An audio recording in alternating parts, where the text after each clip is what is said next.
Welcome back to Women and the Businesses They Own podcast, episode 7, where we celebrate the stories, the grit, and the vision of women who are building their dreams one bold step at a time. Today, I'm joined by Melanie, the founder of Biz Clutter. For decades, she's been in the world of accounting, but a few years ago, she took a leap, leaving behind the safety of a steady role to start her own business. Melanie's story is one of skill, courage, and perseverance. She's an entrepreneur in an industry where her presence and leadership are powerful statements in themselves. We'll talk about the sacrifices she's made and the trust she's built and the wisdom she's gained all along the way in this business journey. I think you'll find her journey both eye-opening and deeply inspiring. So let's get into it. Welcome, Melanie. Thank you for joining me. Thank you for having me. I'm excited to be here. Well, I would love for you to start for our listeners to give us a little background, both personally and professionally.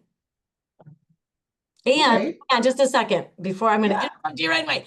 Before, as you're thinking about this personal, kind of just tell us a little bit how old are your children, if you have children, if you're married, where you might live, like kind of give us a little bit of background. And then don't hesitate to share some of those struggles, those sacrifices in this journey of where you are today professionally.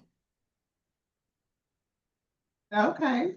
Well, first of all, I live in Grand Rapids, Michigan, and I don't have any children. I'm single, but I am an aunt to 5 nephews and 2 nieces, ranging from the ages of 6 to, I believe, 28 now.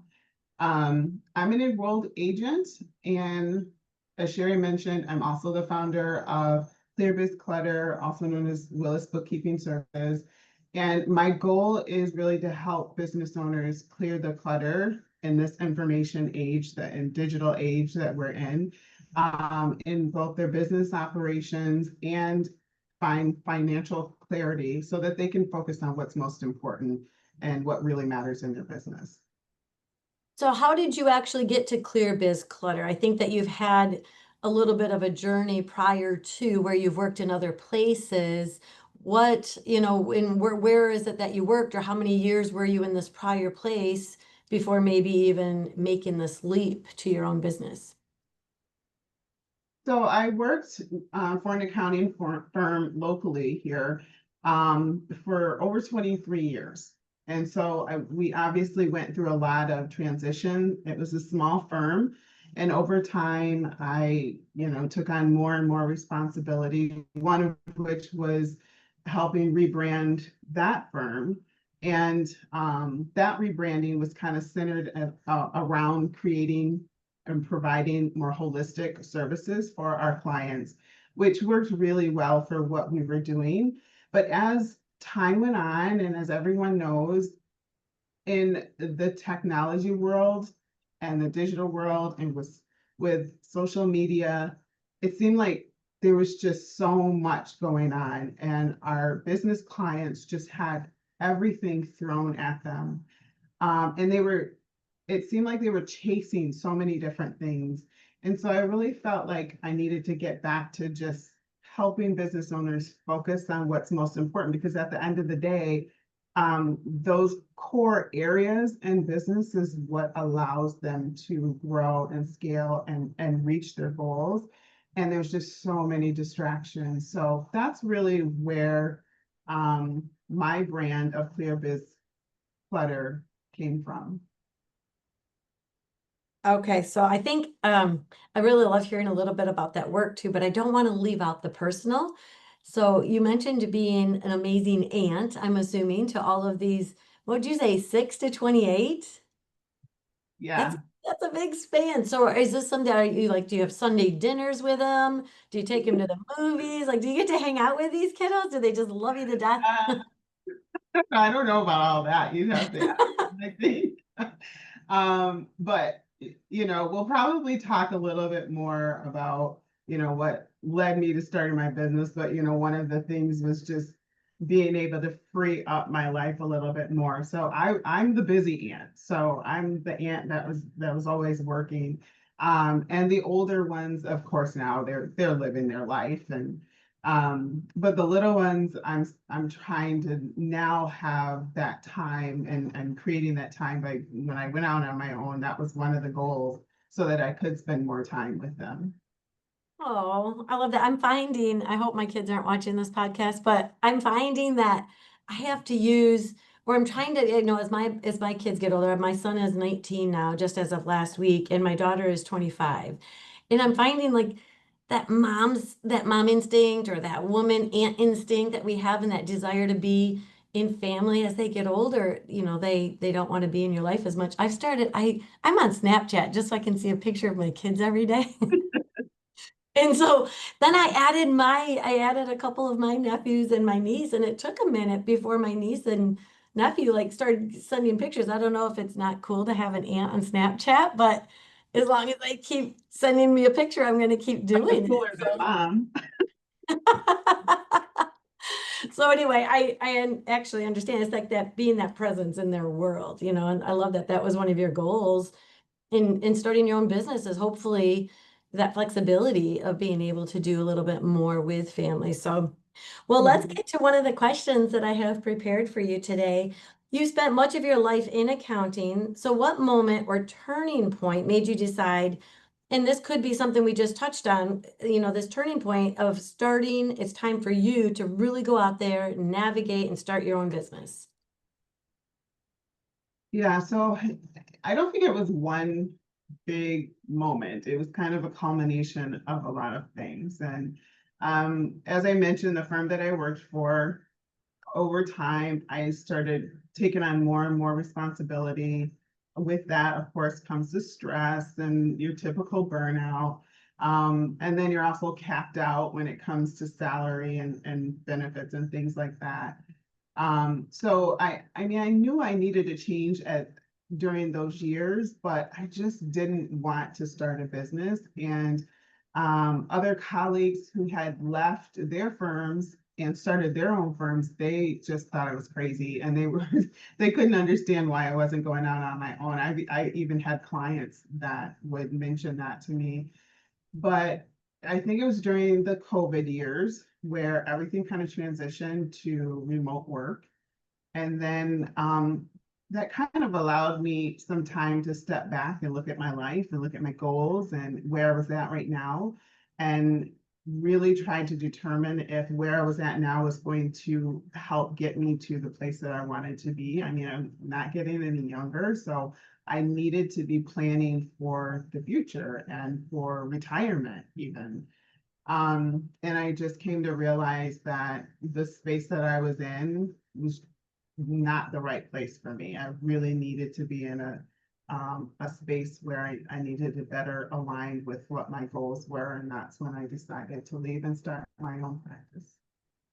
So I think that leads nicely into the next question. And the thought that comes to my mind, and maybe even some of our listeners' mind, then is when you look back at those first steps in just launching Clear Biz Clutter, what fears or uncertainties were the loudest? What kept you like when your clients are like, if you go, I'll go with you, or your other business colleagues were like, why aren't you doing this? What were those actual fears, like maybe pit of your stomach kind of, fears that held you back?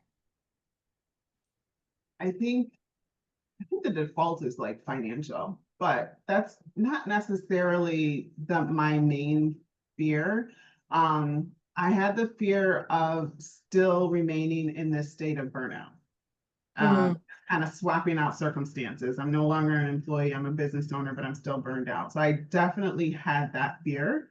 And then, of course, the biggest one was the fear of letting people that depend on me down.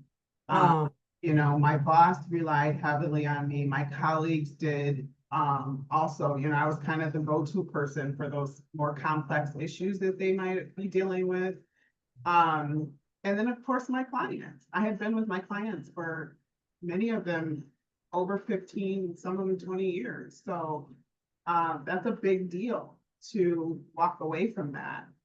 Um, but one of the things that I did was I took my time. So it okay. was not a quick decision. I warned my boss ahead of time. So when I say it took my time, it took like 2 or 3 years. So I let her know, because she was gonna also need to make plans for Sure. firm and what direction she was gonna go in. And so, we worked through that. We had time. I didn't let my colleagues know until I was ready to leave, but I pulled away from the firm. They probably didn't understand at the time what was happening, but they do now. So I kind of let people start doing more and more, the other team members, and that took some humility. Yeah. But you very quickly come to realize that you're not that special. Other people can actually do some of these things. What? We're not all replaceable, are we?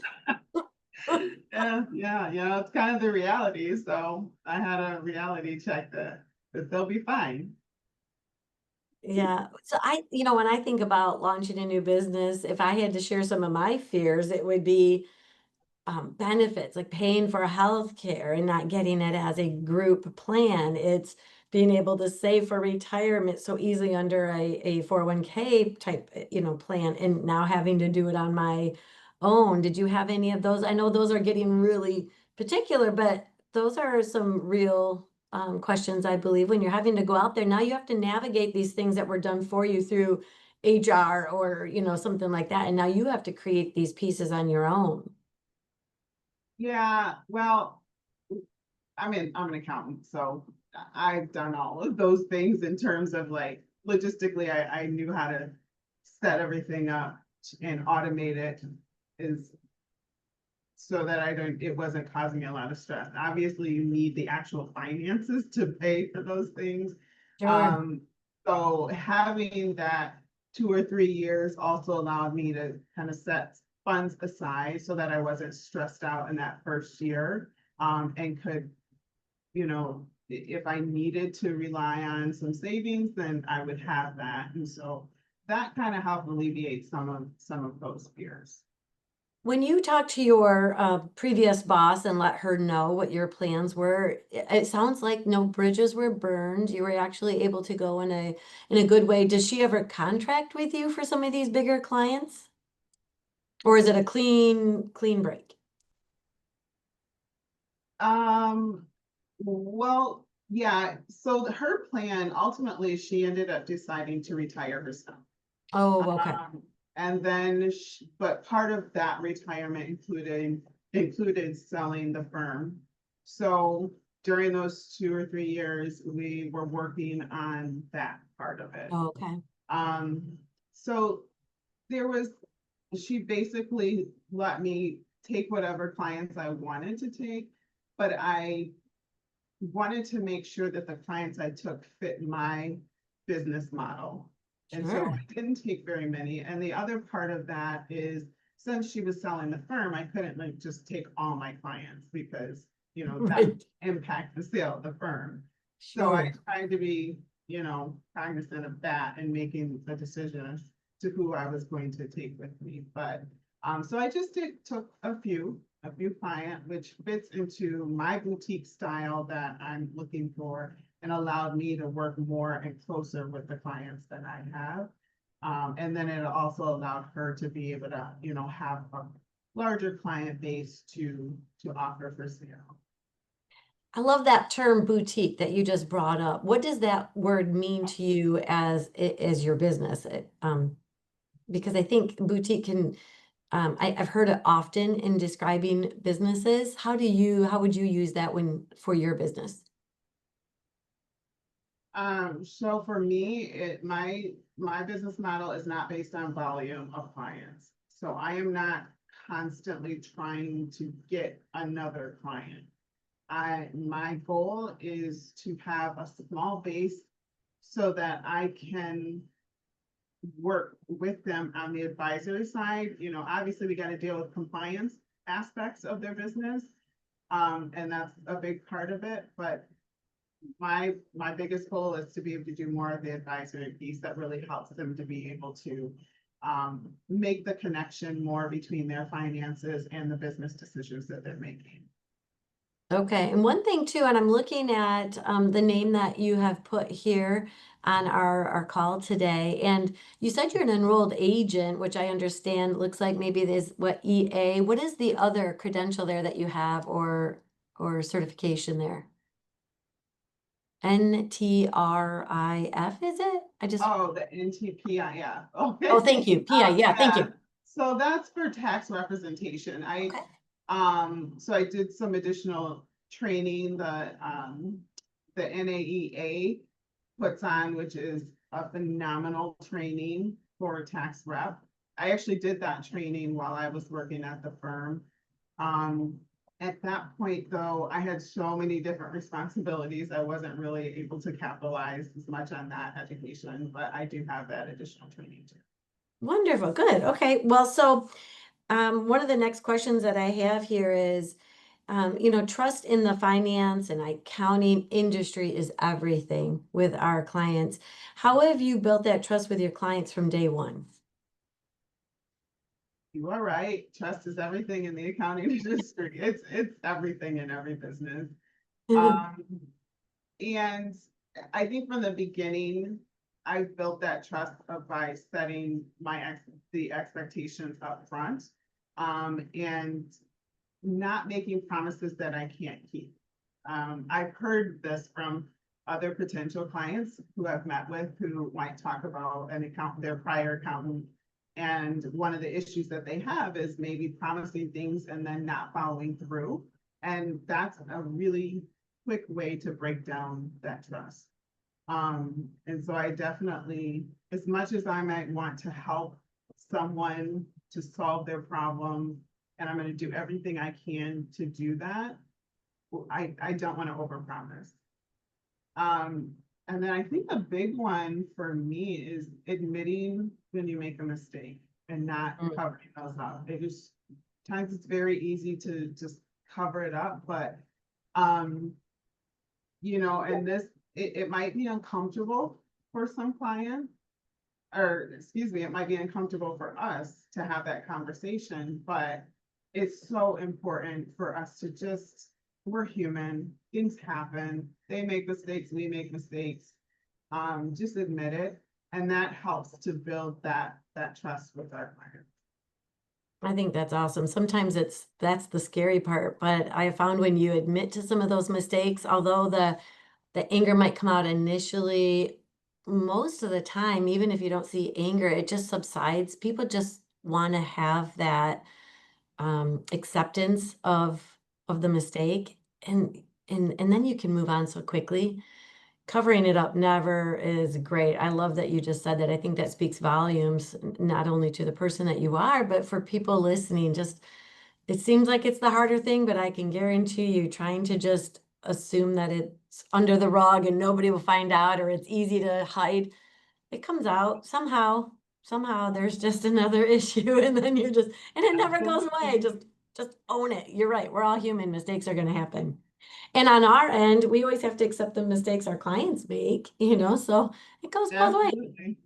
It goes both ways. Well, you have seen the inside of many people's and companies' finances, obviously. That's what you do. You're like line item by line item. I don't know how you do it, but I'm thankful for people like yourself. What have you learned about human nature and decision making from that vantage point? I'm sure it tells a whole story right there. It does. And some of those stories are very interesting. But I think I've learned how emotional money is.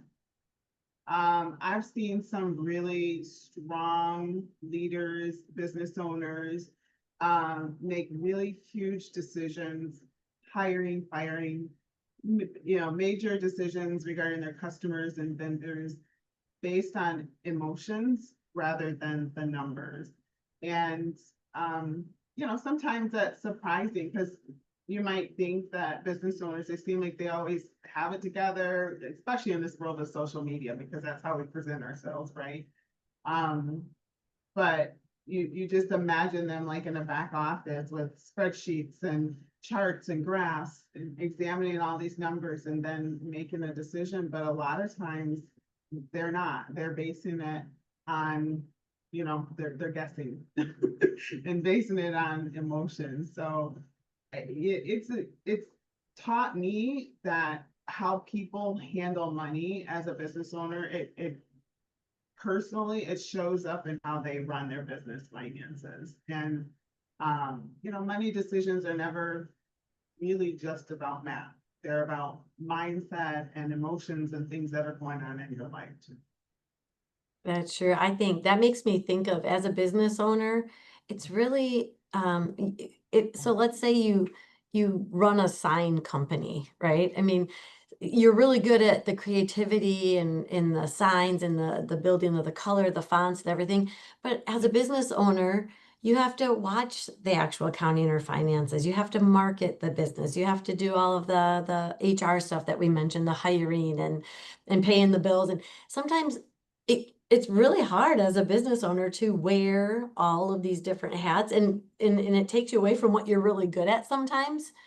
And and you can really get weighed down by all of the other aspects of it. And so thinking about that, which hat has been the hardest for you to wear? And then on the opposite side, which of these hats has brought you the most joy? I think anybody who knows me would guess and accurately and um say that the professional net building a professional network is probably a challenge, and it is for sure.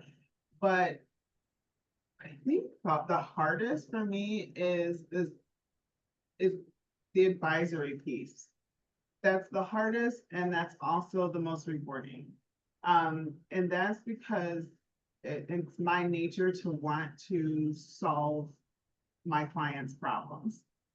But the reality is that's not what advisory is. Advisory is guiding your clients and providing them with data so that they can make informed decisions.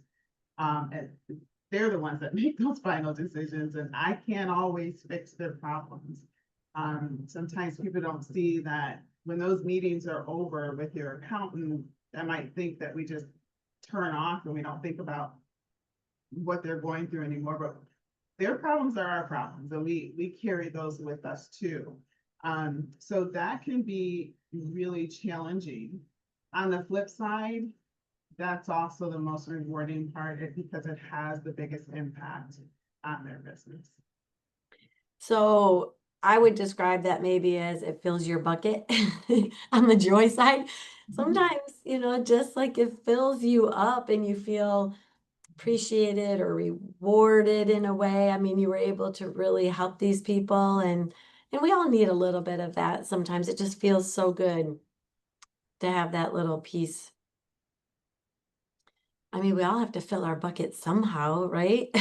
Like, where else Yeah. do you get joy outside of work? Tell me a little something about filling that bucket outside of the office and the clear biz clutter.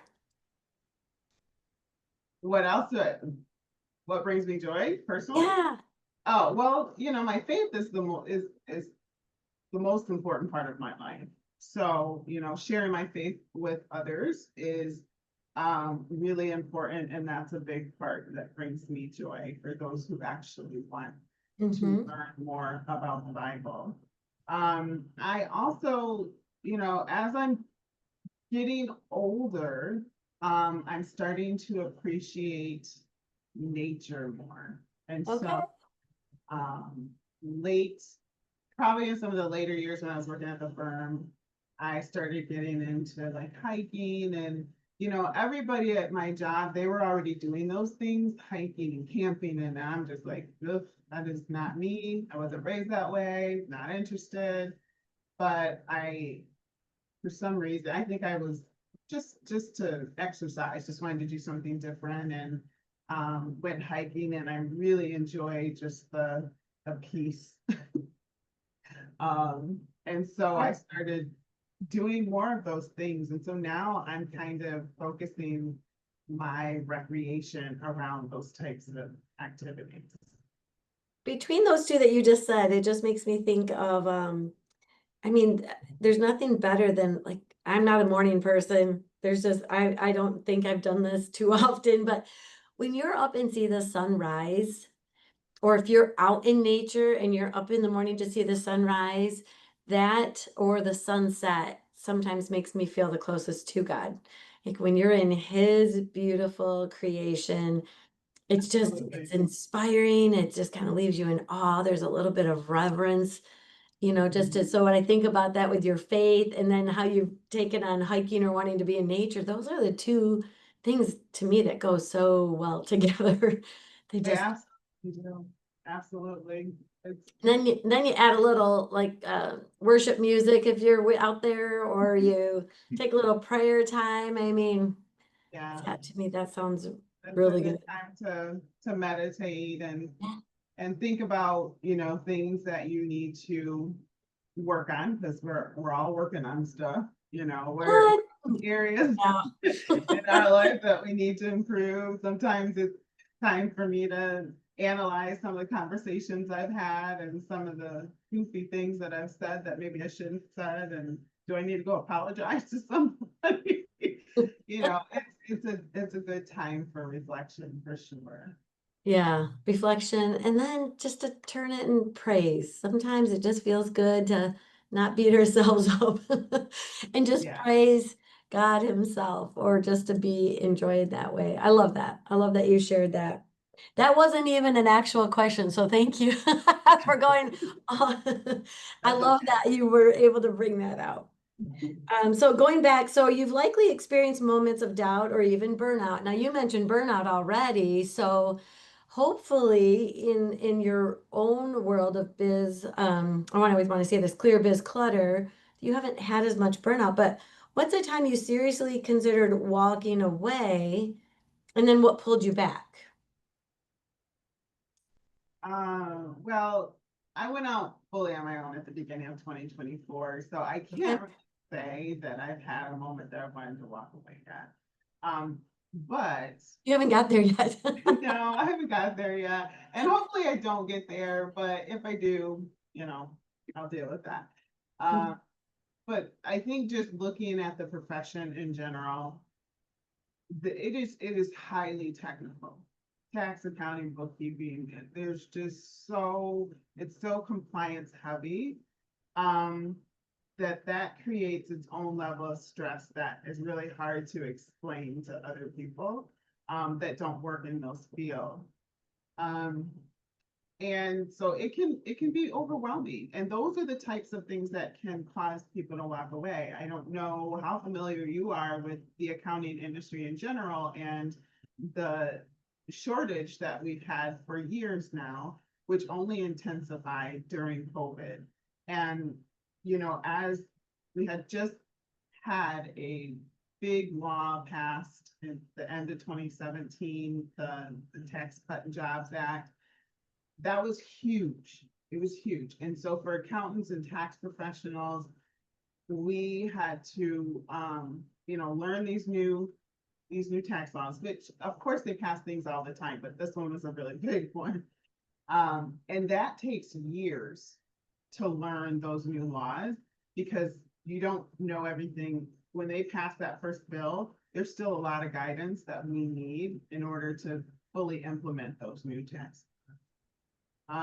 So that caused a lot of people in the industry to say, okay, I'm tired, I'm ready, I'm close enough to retirement.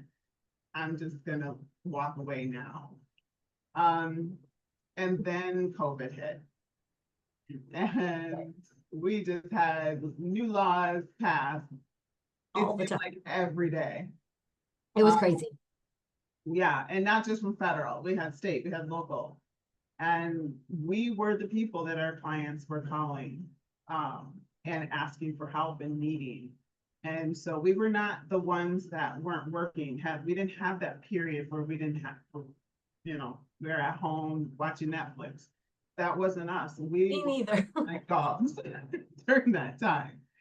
Um, and it took a lot of accountants out. That a lot of tax professionals and accountants said, I'm done. This is a good time to walk away. And so those types of things happen in our industry, and it can be easy to just walk away. And even as a business owner, dealing with all of the different hats that we talked about, it could be easy to say, you know what, let me just go get a job.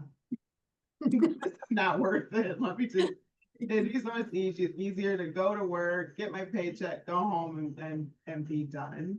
But you have to remind yourself why you left and started your business in the first place. And, that's something that I have to continually remind myself is that freedom to set my own schedule, that freedom to work when I want to work and how I work and the type of clients I bring in, the prices that I want to charge. Those are things that I can control. And that type of freedom is what makes it worth it for me.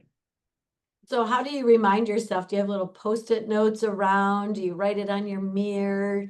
I've had other business owners that did some like declarations every morning, just the positive declarations, maybe some reminders. How do you keep that in front of you?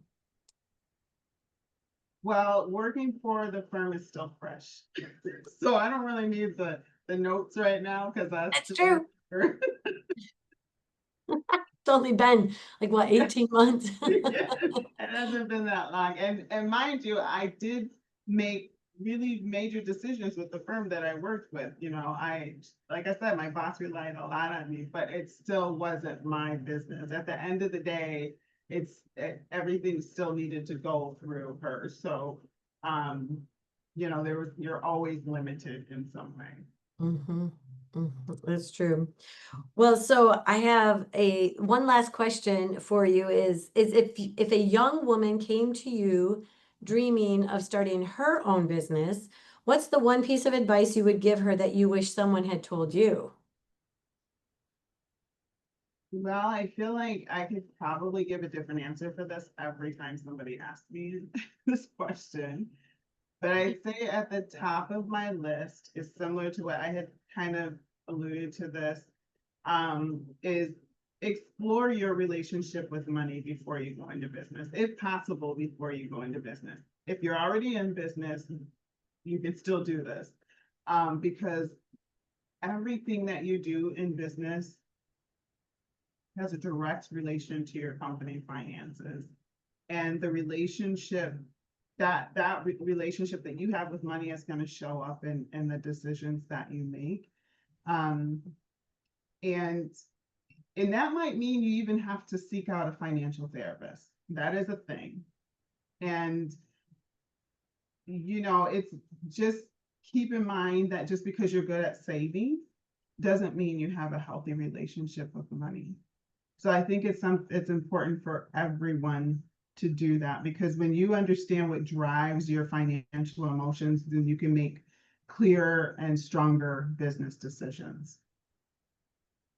Well, I think that is, I did not know that there were financial therapists. That's really interesting, but I think that's some really wise advice, some really wise advice. Well, for our listeners, whether you're running your own business or just dreaming of taking that first step, I hope Melanie's words encouraged you to trust your skills, bet on yourself, and embrace the unique strengths you bring to the table. If her story resonated, don't keep it to yourself. Share it, subscribe, and let someone else be reminded your journey is valid, your voice matters, and you're not alone.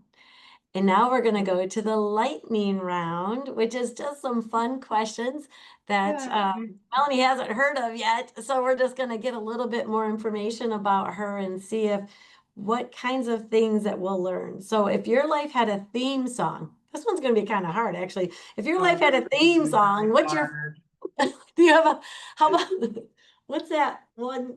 What would your theme song be? Because I don't even know name. I am not the type of person that even knows names to songs. I'm horrible at that. I know What is like Alicia Keys? Does she sing one that always comes to mind? What is that one that I'm gonna go blank. This seems like anything when it comes to the name.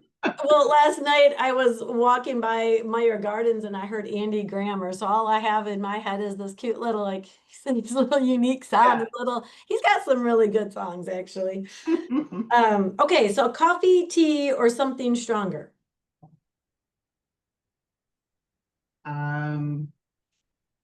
Coffee.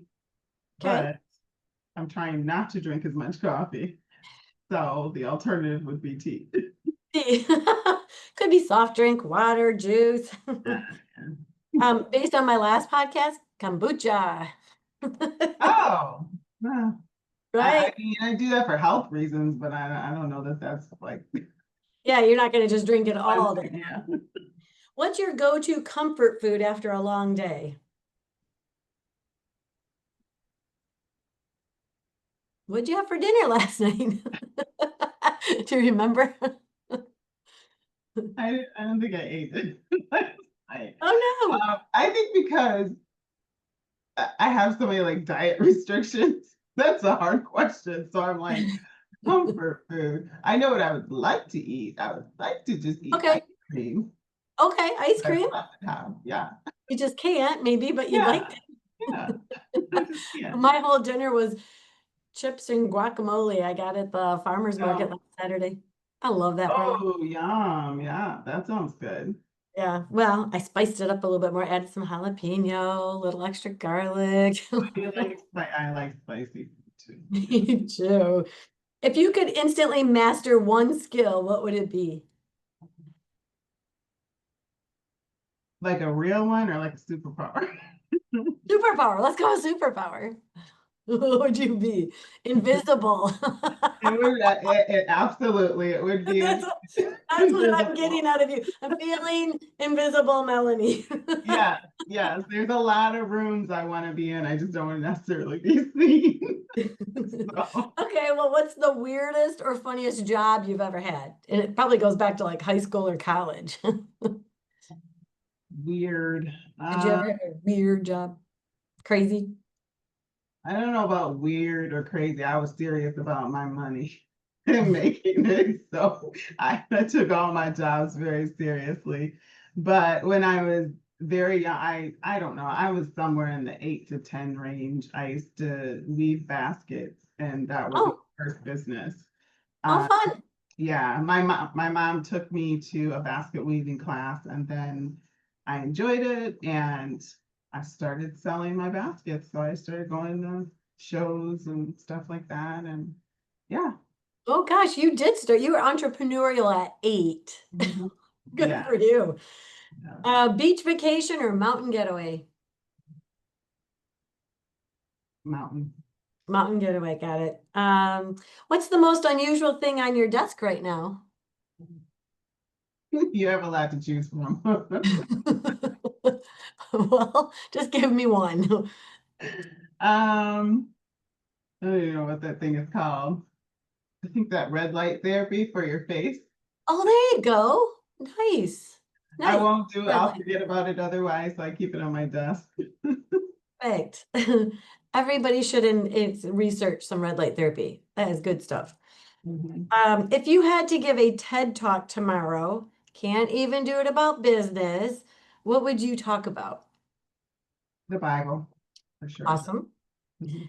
And what is your, this is, when you talk about the Bible, you brought it up earlier. Do you have an edition that you like? There's so many different editions of the Bible, King James Version, the NIV. What is your favorite? I use the New World Translation. Okay, Mhm. perfect. And last show you binged and loved. Do you watch TV ever? I do. I Okay. do, unfortunately.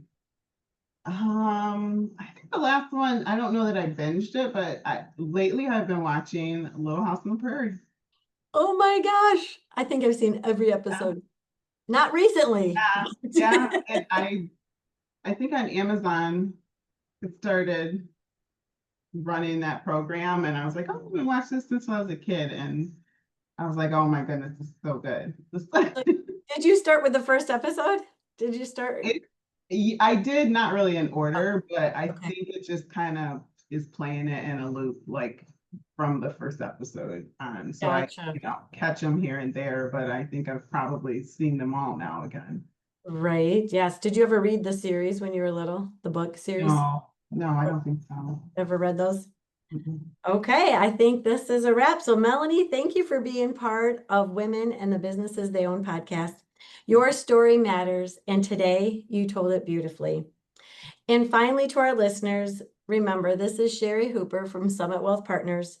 And always remember, Melanie, she came, she spoke, and she inspired. And we'll see you all next time. Thank you. Thank you.